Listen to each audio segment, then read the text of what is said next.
네, 오늘은 죄의 결과와 하나님의 약속, 이런 제목으로 여러분과 함께 은혜를 나누고자 합니다. 여러분, 일어탁수라는 말 들어보셨습니까? 네. 무슨 뜻이에요? 물고기 한 마리가 전체 물을 흐르게 한다, 그런 뜻이에요. 또 썩은 사과의 법칙이라는 게 있습니다. 이거는 사과 하나가 썩으면 주변의 다른 사과까지 썩게 만든다 하는 뜻입니다. 이 내용은 한 사람의 잘못된 행동이 전체에게 부정적인 영향을 미칠 때 표현하는 말입니다. 그래서 오늘은 하와 한 사람의 잘못된 행동이 지구 전체에 어떤 부정적인 영향을 미치게 되었는가 하는 부분을 좀 살펴보고자 합니다. 자, 먼저 하와의 행동을 통해서 죄가 무엇인지 한번 다시 생각해 볼 필요가 있습니다. 죄가 무엇인가? 첫째로 죄는 사단의 말을 믿고 하나님의 말씀을 믿지 않는 것이 죄입니다. 그래서 죄는 불신이에요. 하와가 하나님의 말씀을 믿지 않고 사단의 말을 믿고 선악과의 매를 따먹었기 때문에 죄가 들어오게 된 것입니다. 두 번째로 죄는 하나님께서 선하게 알게 하는 나무의 열매는 먹지 말라, 내가 먹는 날에는 반드시 죽으리라 명령하셨는데 그 법을 깨트린 것이 죄입니다. 그래서 요한일서 3장 4절에는 죄를 짓는 자마다 불법을 행하나니 죄는 불법이라. 그런데 하와가 이런 죄를 범한 다음에 어떤 변화가 일어나게 됐느냐 하는 것입니다. 그래서 오늘은 죄의 결과와 죄에 대한 심판, 그리고 하나님의 구원의 약속에 대해서 살펴보고자 합니다. 오늘 본문에서 배울 수 있는 첫 번째 교훈은 죄는 하나님과의 관계를 단절시킨다 하는 것입니다. 이게 하와가 선악과 나무를 따먹고 난 다음에 일어난 첫 번째 변화입니다. 창세기 3장 7절에 보면 이에 그들의 눈이 밝아져 자기들이 벗은 줄을 알고 무화과 나무에 뻘렸고 치마로 삼았더라. 선악과 나무를 먹고 난 다음에 어떤 현상이 일어났습니까? 눈이 밝아졌어요. 그런데 눈이 밝아져서 하나님과 같이 된 것이 아니고 뭘 깨닫게 됐습니까? 벗은 줄을 깨닫게 되고 창피해서 무화과 나무 잎으로 치마를 삼았더라 그랬습니다. 그런데 성경에 보면 창세기 2장 25절에는 아담과 그의 아내 두 사람이 벌거벗었으나 부끄러워하지 아니하니라 그랬어요. 범죄하기 전에는 아담과 하와가 벌거벗고 있었지만 부끄러워하지 않았어요. 그때는 하나님의 영광의 빛이 그 몸을 가리고 있었기 때문에 부끄러움이 없었습니다. 그런데 인간이 범죄하고 하나님의 영광의 옷이 사라지자 첫 번째 느낀 감정은 부끄러움이었어요. 부끄럽다.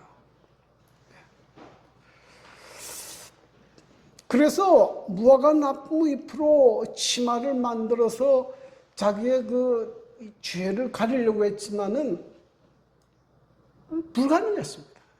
여러분, 이것은 좀 더 전문적인 용어로 인간의 행위로는 어떤 것으로도 인간의 죄를 가릴 수 없음을 우리에게 보여주는 것입니다. 그 다음에 두 번째 아담 하와에게 나타난 변화는 창세기 3장 10절 이르되 내가 동산에서 하나님의 소리를 듣고 내가 벗었으므로 두려워하여 숨었나이다. 이 두려움에 대한 감정이 일어났어요. 부끄럽고 두렵고 피하여 숨고. 죄를 범하기 전에는 아담 하와는 하나님을 만나는 것이 반갑고 즐겁고 행복한 시간들이었습니다. 네. 그런데 범죄하자마자 그들은 하나님을 두려워하게 되고 하나님의 낯을 피하여 숨어버리게 됐습니다. 그래서 제가 가져온 가장 큰 변화는 하나님과의 관계가 단절되는 것입니다. 이사야 59장 2절 오직 너희 죄악이 너희와 너희 하나님 살리를 갈라놓았고 너희 죄가 그의 얼굴을 가리워서 너희에게 듣지 않으시게 함이니라. 죄는 하나님과 인간 사이를 갈라놓습니다.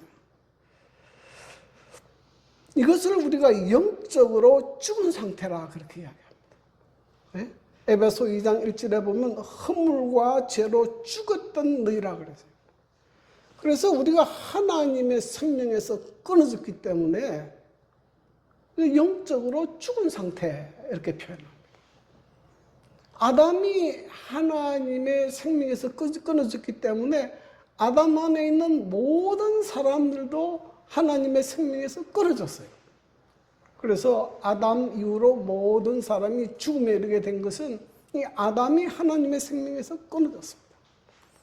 그러나 하나님께서 창조 당시에 아담에게 준 생명이 있기 때문에 그 생명력은 남아 있었어요.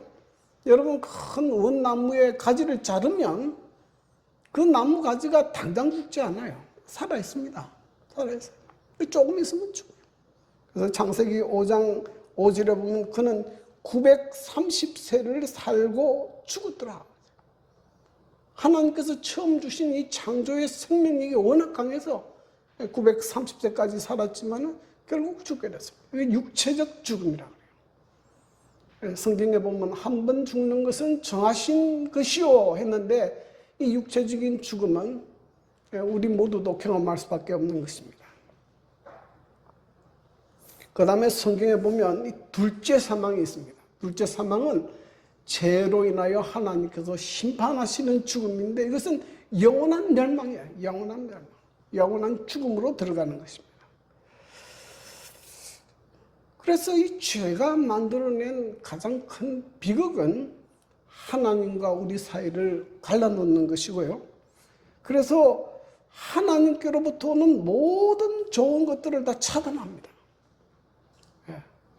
하나님께로부터 생명이 차단될 뿐만 아니라 하나님께서 우리에게 주시는 축복들, 우리에게 주시는 모든 좋은 선물들, 기쁨, 행복 이것이 다 차단돼 버려요. 이 성경에 보면 어떤 일까지 나오는가 하면은 내가 나의 마음에 죄악을 품었더라면 주께서 듣지 아니하시라. 우리의 기도도 하나님께서 안 들으시다. 죄는 우리의 기도도 하나님께 올라가지 못하게 막습니다. 그래서 인간의 삶에 있어서 가장 심각한 문제는 무슨 문제인가 하면 이 죄의 문제입니다. 죄의 문제. 죄의 문제 해결 없이는 인간의 삶에 구원도 있을 수 없고 하나님의 은혜와 하나님의 축복이 우리의 삶에 이르러올 수가 없어요. 이것을 보여줍니다. 두 번째로 이 성경에서 보여주는 말씀은 핑계하지 말고 회개하라 하는 것입니다. 자, 그래서 인간이 범죄하자마자 하나님께서 이제는 아담을 찾아가십니다. 사람이 하나님을 찾아오는 것이 아니고 하나님이 지금 아담을 찾아오시는 것입니다. 창세기 3장 9절 여호와 하나님이 아담을 부르시며 그에게 이르시되 내가 어디 있느냐 그랬어요. 지금 이 질문은 하나님께서 아담이 어디에 숨어 있는지 몰라서 묻는 것입니까? 네. 여러분 하나님은 다 아십니다. 이게 시편 149편 39편 2절 3절 주께서 내가 안고 일었음을 아시고 멀리서도 나의 생각을 밝히 아시오며 나의 모든 길과 내가 눕는 것을 살펴보셨으므로 나의 모든 행위를 익히 아시오니. 우리 하나님은 멀리서도 다 아십니다. 우리가 어디에 있는지 뭘 하는지 다 아세요. 여기 성경의 139편 7절 10절에 보면 내가 주의 영을 떠나 어디로 가며 주의 앞에서 어디로 피하리이까. 내가 하늘에 올라갈지라도 거기 계시며 바다 끝에 가서 거주할지라도 거기서도 주의 손이 나를 인도하시며 주의 오른손이 나를 붙들으시이다. 어디를 가도 주님이 계세요. 하나님 어디 있는지 계시기 때문에 피할 데가 없어요. 그러므로 이 질문은 아담이 어디에 숨었는지 묻는 것이 아닙니다. 자, 그 다음에 또 하나님께서 이런 질문을 합니다. 이르시되 누가 너의 벗었음을 내게 알렸느냐? 내가 내게 먹지 말라 명한 그 나무 열매를 내가 먹었느냐? 그랬어요. 그런 이 질문은 하나님께서는 아담과 하와가 선악과 열매를 먹은 것을 알고 계십니까? 모르십니까? 이미 알고 계십니다.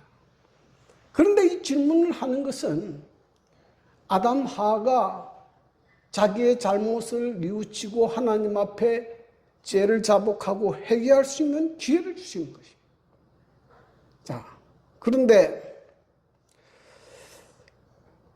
아담이 뭐라고 대답했느냐?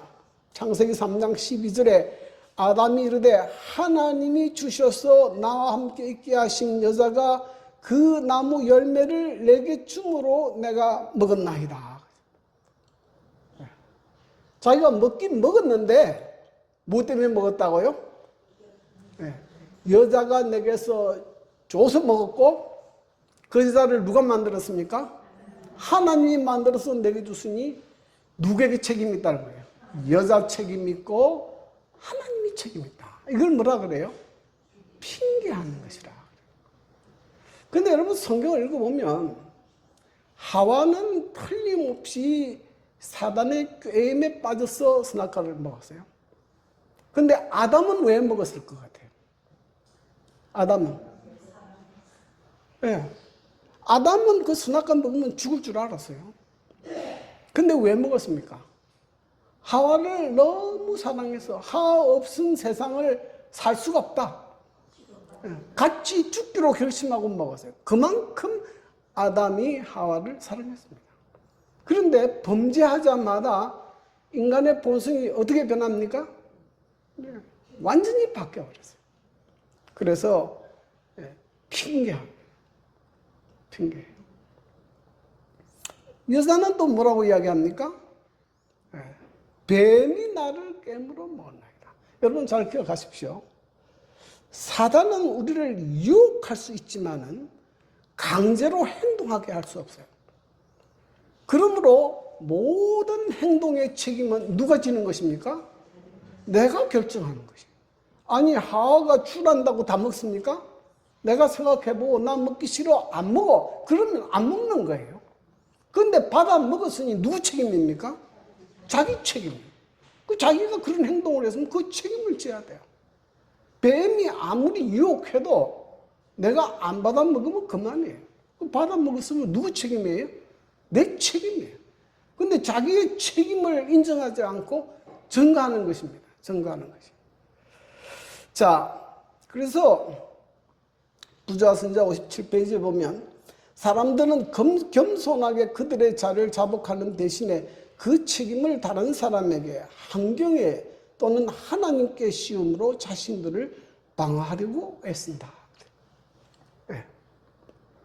그런데 이런 핑계가 굉장히 위험한 것은 우선 첫째로 죄를 인정하지 않는 것이고 다른 데로 책임을 전가하는 것입니다. 그렇게 되면 내 마음에 죄가 그대로 남아있어요. 그러면 회개하지 않고 죄가 그대로 마음에 남아있으면 우리의 양심이 더 굳어지게 됩니다. 그리고 결과적으로는 하나님과 멀어지게 되고 하나님의 은혜에서 끊어지게 됩니다. 그 대표적인 사람이 누군가 하면 사울입니다.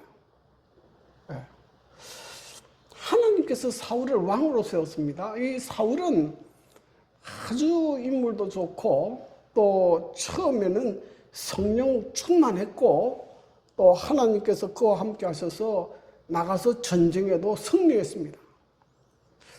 그런데 그가 조금 이제 승리하고 그러니까는 교만해졌어요.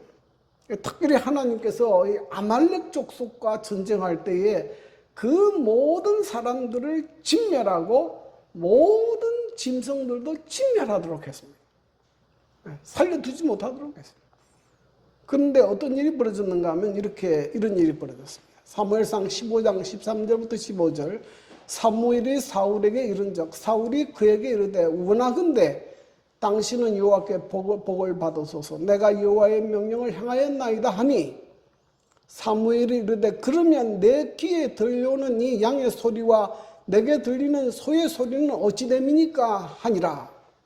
사울이 이르되 그것은 무리가 아말렉 사람에게서 끌어온 것인데 백성이 당신의 당신의 하나님 여호와께 제사하려 하여 양들과 소 중에서 가장 좋은 것을 남기며 그 외의 것은 우리가 진멸하였나이다 하는지라.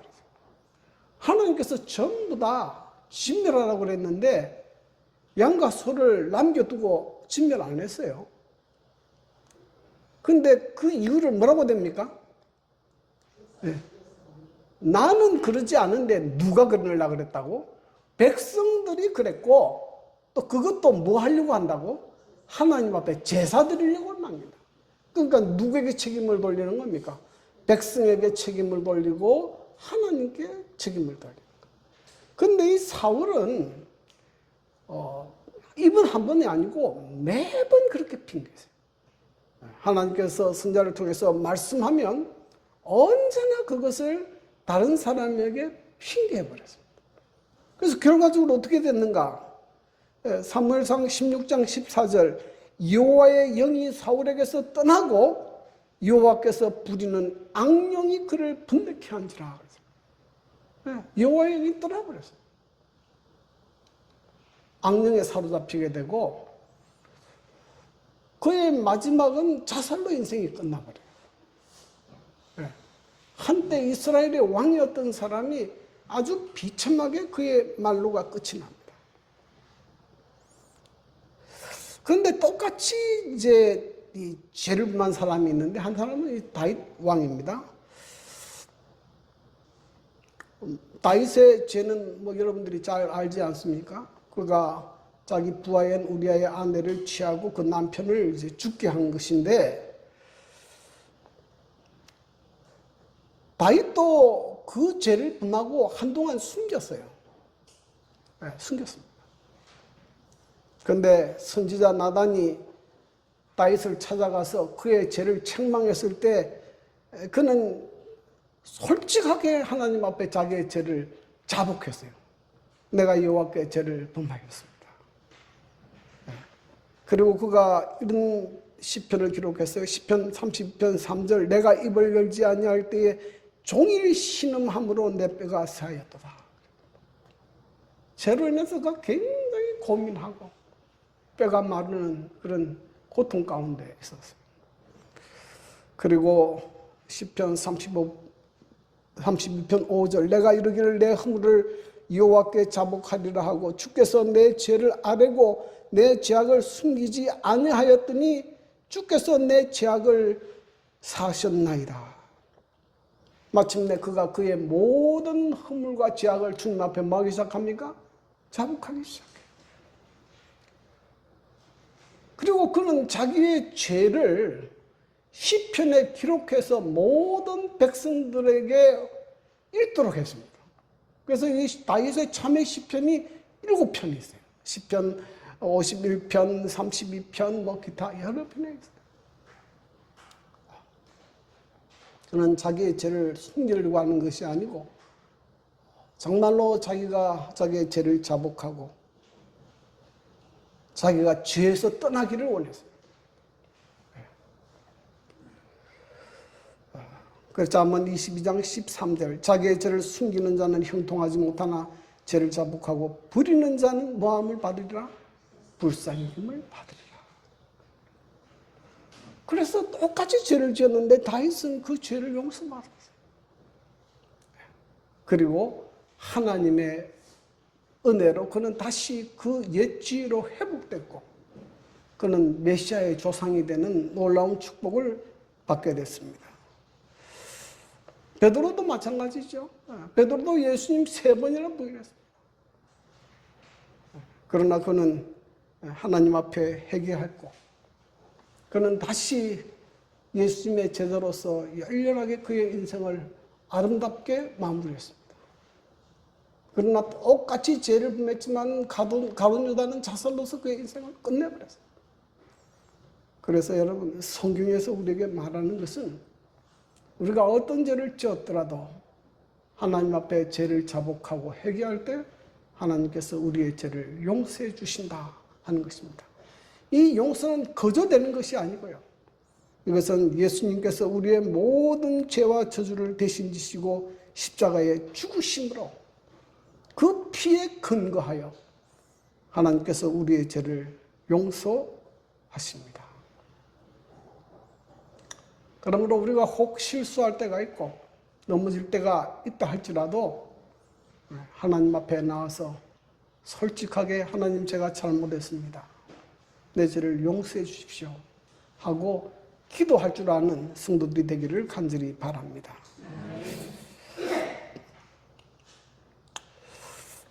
그 다음에 이 성경 말씀 속에 담겨 있는 가장 놀라운 이야기는 사단의 패배와 그리스도의 최종 승리가 기록되어 있다는 것입니다. 인간이 범죄했기 때문에 하나님께서 이 죄에 대한 심판을 선고합니다. 그런데 창세기 3장 15절, 14절 여호와 하나님이 뱀에게 이르시되 내가 이렇게 하였으니 내가 모든 가축과 들의 모든 짐승보다 더욱 저주를 받아 벼로 다니고 종신토록 흙을 먹을지니라.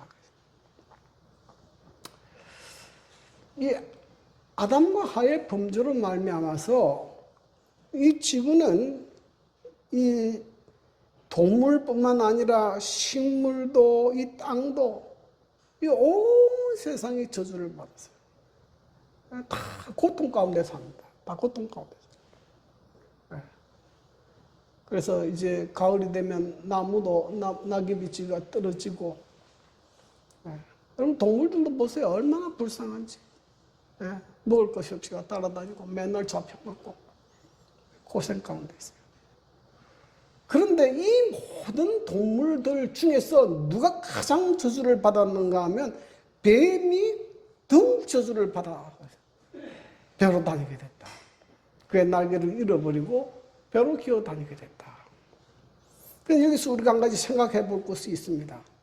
뱀은 동물이고요. 동물은 자유의지가 없기 때문에 도덕성이나 지성이 없어요. 선악을 분별할 수 있는 그런 게 없습니다. 그러므로 인간이나 천사처럼 뭐 할 수가 없습니까? 죄의 책임을 물을 수 없어요. 근데 왜 하나님께서 뱀을 저주하셨느냐? 여러분 우리 밭에도 가끔 그렇지만은 우리 밭에 멧돼지가 와서 파먹었는데 책임을 물을 수 있습니까? 없습니까? 그건 본능이 움직이는 거니까 멧돼지가 우리 집 감자 먹었다고 그거 할 수 없어요. 그건 몰라. 그건 책임 있는 거 아니에요. 근데 왜 뱀이 이 죄를 지었다고 이렇게 벌을 주시느냐. 여러분 성경에 보면 예수님께서 무화과나무를 저주하신 기록이 나옵니다. 예루살렘에 올라가다가 무화과나무를 저주하셨어요. 무화과나무가 죄가 있습니까? 없습니까? 죄가 없어요. 근데 예수님이 저주했어요. 근데 그 다음날 보니까 뿌리까지 그 무화과나무가 다 말라버렸습니다. 이건 뭘 보여주려는 것입니까? 지금 이 무화과나무는 이스라엘을 상징했기 때문에 외형적인 형식만 가득하고 열매가 없는 이스라엘이 심판을 통해서 멸망할 것임을 상징적으로 보여주는 것이에요. 그러므로 이 뱀이 저주를 받은 것은 아무리 아름답고 지혜로운 존재도 사단의 매개체가 될 때에는 땅으로 추락하고 가장 혐오스러운 존재가 된다는 것을 하나님은 식물교훈으로 남겼다. 뱀은 하나님께 창조할 때에 가장 아름답고 지혜 있는 동물로 창조되는데 이는 그것을 가지고 사람을 유혹하고 넘어뜨리는 데 사용했기 때문에 이 사단의 매개체가 된 것에 대해서 이런 존재는 어떻게 되는지 하나님께서 실물교훈으로 남겨주신 거예요. 그래서 사람들이 이 땅에 있는 모든 동물들이 있지만 가장 혐오스러워한 것이 뭡니까? 뱀이에요. 어떤 사람은 뱀도 좋아하는 사람이 있긴 있지만 그러나 대부분 뱀은 다 싫어해요. 어떤 아기들을 가지고 실험을 했는데요. 한 번도 동물을 본 적이 없는 아기들이에요. 근데 이 아기들한테 동물의 그림을 다 보여줬어요. 그러면 동물의 그림을 보고 아이들이 다 빵긋빵긋 웃어요. 근데 뱀의 그림을 딱 보여주면 외면해요. 아이들이 깜짝깜짝 놀래요. 그러니까 사람의 DNA 속에는 뭐가 있습니까? 뱀에 대한 그런 싫어하는 감정이 딱 있는 거예요. 있는 거죠. 그래서 이런 것들을 우리가 또 좀 이해해야 되고요. 또 이것은 또 우리에게 또 뭘 가르쳐 주는가 하면 사단의 공격 목표는 좀 시시한 사람들을 공격하지 않아요. 가장 지성이 있고 뛰어나고 화려하고 영향이 있는 사람들을 공격해서 무너뜨립니다. 무너뜨려요. 그래서 사단의 도구가 되게 만들어요. 그렇기 때문에 우리가 신앙을 할 때에 어떤 사람을 너무 추앙해서 신앙하게 되면 굉장한 위험에 빠질 가능성이 높습니다. 그러므로 어떤 경우에도 누구를 신뢰하지 말라. 사람을 너무 신뢰하면 안 돼요. 자, 그것을 우리에게 가르쳐 줍니다.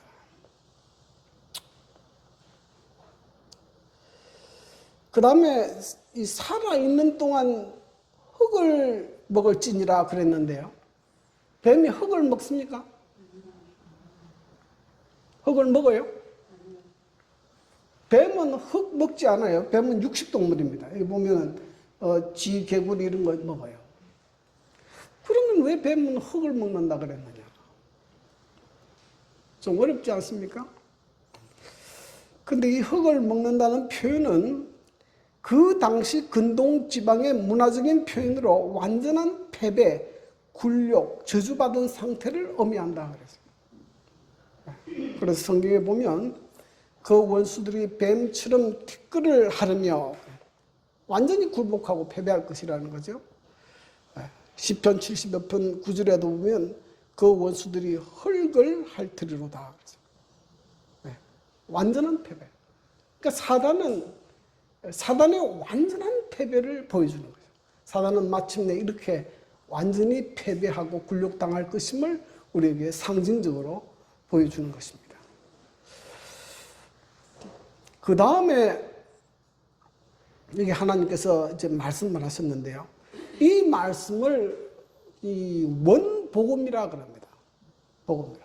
하나님께서 최초로 복음을 발표합니다. 근데 이것이 언젠가 하면 하나님께서 범죄한 그 현장입니다. 그 현장에서 하나님께서 사람에게 형벌을 선고하기 전에 먼저 복음을 선포합니다. 이것이 창세기 3장 15절인데요. 내가 너로 여자와 원수가 되게 하고 내 후손도 여자의 후손과 원수가 되게 하리니 그랬습니다. 이 너는 마귀를 상징하고요. 여자는 1차적으로는 하와를 상징합니다.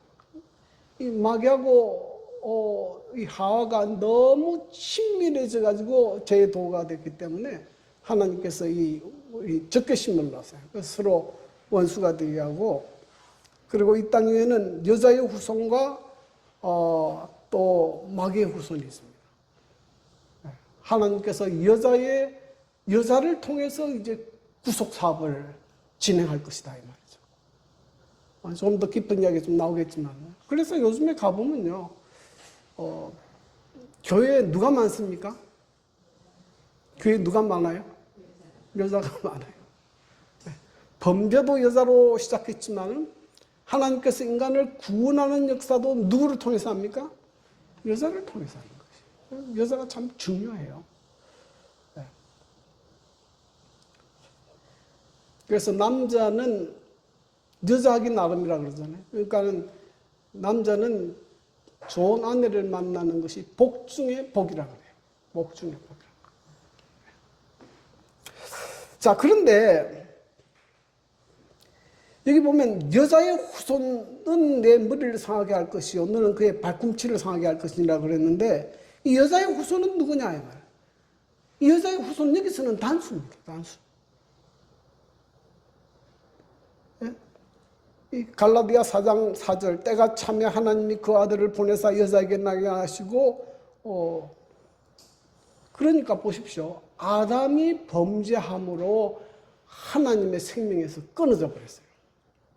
네, 하나님께서 인간을 구원하기 위해서 이제는 누구를 통해서 다시 생명을 주십니까? 여자를 통해서 다시 생명을 주시는 거예요. 네. 아담의 생명으로는 구원 얻을 길이 없어요. 왜냐하면 아담이 범죄하는 동안에 아담 안에서 모든 사람이 다 범죄해버렸어요. 다 죽게 됐습니다. 그래서 하나님께서 여자를 통해서 구속의 경륜을 진행하십니다. 그래서 예수님은 여자의 후손으로 오신 거죠. 자, 근데 여자의 후손으로 오신 이 예수님께서 뭐 하게 한다고요? 뱀의 머리를 상하게 한다고 했습니다. 뱀의 머리를 상하게 한다는 말은 무슨 말입니까? 뱀을 완전히 쳐부수고 죽인다는 거예요. 언제 그렇게 됩니까? 계시록 20장 10절 또 그들을 미혹하는 마귀가 불과 유황 못에 던져지니 거기는 그 짐승과 거짓 선자도 있어 세세토록 밤낮 괴로움을 받으리라. 마지막 천년기 때 이 예수님께서 마귀와 그 모든 사자들과 따르는 자들을 완전히 멸할 것이고 그리고 뱀은 그의 발꿈치를 상하게 한다고 그랬어요. 뱀한테 물려보셨습니까? 저는 뱀한테 물려보지는 않았어요. 그런데 뱀이 발꿈치를 물리면 뭐 하지는 않아요? 고통은 당하지만 죽지는 않아요.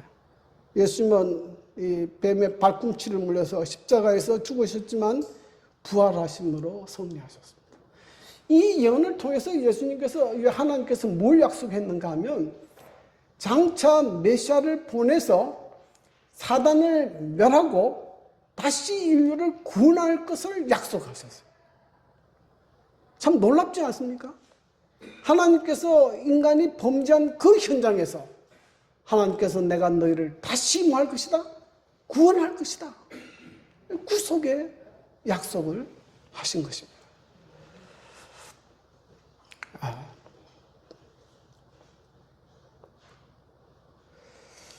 그래서 이 예언 속에는 사단의 결정적인 패배와 그리스도가 승리할 것이 예언되어 있다. 그런데 이 사실을 아는 것이 왜 중요합니까? 왜 중요합니까? 어떤 사람이요, 어떤 소설을 한권 읽었습니다.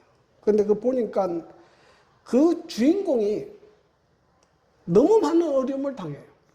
악한 사람들이 너무 괴롭히고, 그래서 마치 주인공이 죽을 것 같아요. 이 사람이 이 책을 읽다가 너무너무 아슬해서 읽을 수가 없어가지고 맨 끝장의 결론 부분을 읽었어요. 결론 부분을 다 읽어보니까 그 모든 악한 사람이 다 잡혀 들어가고 마침내 누가 승리해요? 주인공이 승리하더라. 이것을 다 읽고 난 다음에 이 사람이 다시 소설을 읽으면 어떤 생각이 들겠습니까? 어떤 생각이 들어요? 네? 아무리 아슬아슬해도 걱정하지 않아요. 뭐 하니까? 마지막으로 주인공이 승리하니까. 여러분, 하나님께서 이 예언을 우리에게 보여주시는 이유는 이 지구상에는 사단과 그리스도와 사단 간의 대쟁투가 있습니다. 대쟁투가 있는데 때때로 우리의 삶에 너무 어려움이 많으면 낙심이 돼요. 이렇게 하다가 내가 망하는 것이 아닌가? 내가 완전히 망가지는 것이 아닌가? 그러나 마지막에 뭘 알게 되면, 최종 승리를 알게 되면 뭐 하지 않게 됩니까? 낙심하지 않게 돼요. 아무리 어려움이 있고 아무리 뭐 싫은 일이 많아도 뭐 하니까? 마지막에는 승리할 것이니까 낙심하지 않게 돼요. 그래서 성경에 보면 많은 믿음의 사람들이 그 많은 고난과 어려움들을 어떻게 승리했는가? 마지막에 최종 승리를 확신하기 때문에 그들은 믿음으로 그 어려운 길을 걸어갈 수가 있었습니다. 그러므로 여러분, 이 주님의 말씀을 가지고 소망을 가지고 살게 되기를 간절히 바랍니다. 저는 이 그림을 참 좋아하는데요. 이거는 베드로가 물에 빠질 때의 장면이에요. 여러분, 우리가 이 세상에 살면서 정말 이렇게 바르게 잘 살려고 하지만은 때때로 발을 잘못 디뎌서 이렇게 물에 빠질 때가 있어요. 절망적일 때가 있습니다. 그러나 여러분, 우리의 삶에는 누가 있습니까? 우리를 구원하실 구세주가 있어요. 구원자가 있습니다. 네? 누가 계십니까? 예수님이 살아계시는 거예요. 우리가 아무리 절망적이고 어려운 상황에 있다 할지라도 예수님을 부르면 예수님께서는 즉시 달려와서 우리를 구원해 주십니다. 여러분, 이 믿음으로 살게 되기를 간절히 바랍니다. 네. 제가 목회하다 교회를 요즘에도 처음 나오신 분들이 좀 있지만은, 한 분이 있었는데요. 그분은 독특하게 남묘호랑 개교를 믿었어요. 그러면서 이제 성경 공부를 하고 나왔는데, 한 달 정도인가 2달 정도 지났는데, 심각한 얼굴로 제게 왔습니다. 목사님, 제가 밤에 잠을 자는데요. 뱀이 와서 내 목을 칭칭 감는데 죽을 것 같습니다. 내가 이렇게 계속되면 죽을 것 같은데, 아무래도 교회를 그만두든지 해야지. 이거 힘들 것 같습니다. 그래서 제가 그렇게 해야겠어요. 그렇게 할 때에 예수님의 이름을 불러라 그랬어요. 네. 뭐 내가 남 자는 방에 어떻게 들어가면 못 가잖아요. 예수님 이름을 불러라. 그러고 난 다음에 다음 주에 왔는데 이분이 얼굴이 환해졌어. 네. 이분이 그날 밤도 자는데 뱀이 목을 칭칭 감는데, 예수님 저를 좀 도와주세요. 예수님 저를 좀 도와주세요. 3번을 그렇게 부르니까 목을 감던 뱀이 풀려나가고 편안해졌다. 성곽의 싸움에서 승리한 거죠. 그리고 기쁜 마음으로 이제 교회를 나오고, 그분이 지금도 아주 신실한 집사님으로 교회 봉사를 잘하고 계시죠. 여러분, 죄로 인해서 멸망받을 수밖에 없는 우리가 세상에 살지만 우리에게는 구세주가 있고 우리를 구원하실 수 있는 주님이 계십니다. 이 주님을 믿고 믿음으로 승리하셔서 다시 잃어버린 에덴을 회복하는 저와 여러분이 되기를 간절히 바라면서 말씀을 마치겠습니다.